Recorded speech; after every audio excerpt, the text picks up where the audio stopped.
जम्मू कश्मीर के पहलगाम में हमले के बाद से भारत सरकार लगातार कड़ा रुख अख्तियार किए हुए है और इसी क्रम में भारत सरकार ने पाकिस्तानियों को भी देश छोड़कर जाने का आदेश दे दिया है।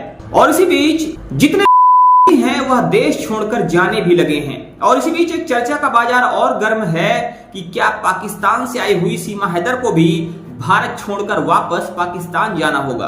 दरअसल भारत सरकार ने ऐलान किया है कि भारत सरकार में रह रहे सभी पाकिस्तानियों के वीजा रद्द किए जा रहे हैं और उन्हें 48 घंटे के भीतर भारत छोड़ना पड़ेगा। ऐसे में सवाल उठ रहा है कि क्या सीमा हैदर को भी पाकिस्तान जाना पड़ेगा। हाँ, आपको बता दें कि इसका जवाब अभी क्लियर नहीं है, मगर फिलहाल ऐसा होता हुआ दिखाई नहीं दे रहा है।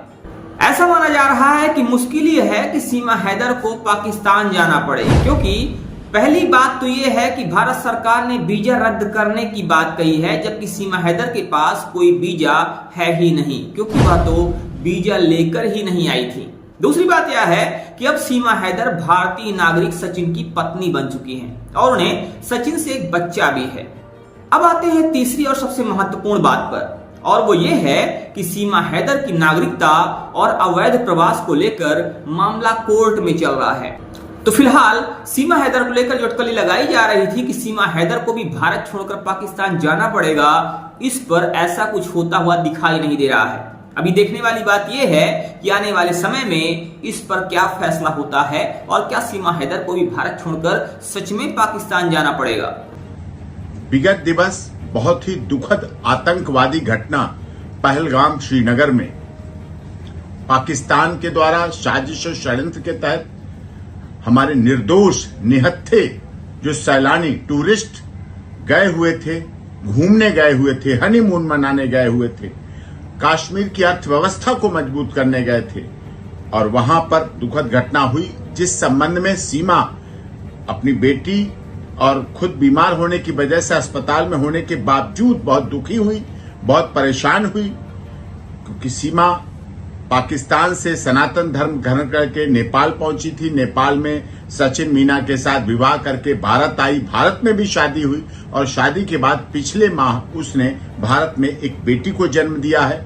और भारत सरकार ने इस संबंध में जो निर्णय लिया है, सार्क वीजा टूर के संबंध में, जो बहुत अच्छा निर्णय है, आतंकवाद खिलाफ निर्णय है, लेकिन सीमा के मामले में सीमा के सारे डॉक्यूमेंट्स माननीय गृह मंत्रालय, भारत सरकार और एटीएस के पास जमा है।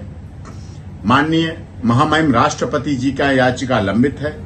सारे आदेश जो सीमा माननीय अदालत ने दिए थे जमानत के दौरान, उत्तर प्रदेश की माननीय अदालत के द्वारा जो आदेश सीमा को जमानत के समय दिए गए, उनका पूरी तरह से पालन कर रही है।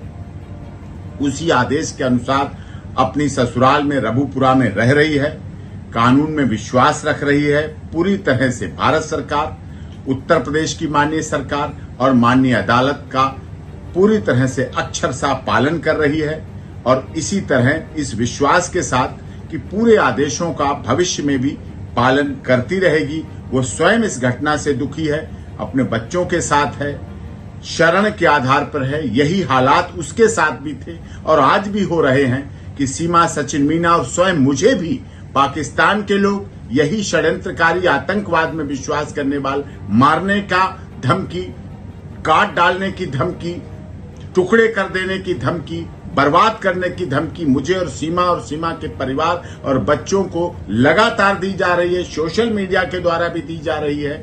और इस संबंध में भी आगे कार्रवाई की मांग भी समय समय पर की गई है। लेकिन हम लोग सीमा, सचिन मीना और वो पूरी तरह से भारत सरकार, उत्तर प्रदेश सरकार, केंद्र सरकार का विश्वास और उनके पूरी तरह से आदेशों का पालन करेंगे।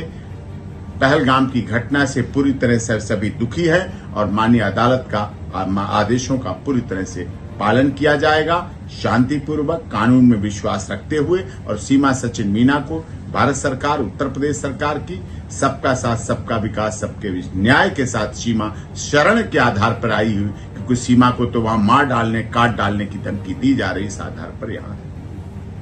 तो अगर आप भी जानना चाहते हैं ऐसी खबरों का सच, तो बने रहिए हमारे साथ खबरों के अपडेट के लिए और देखते रहिए आपका अपना चैनल अखंड भारत बुलेटिन। जय हिंद, जय भारत।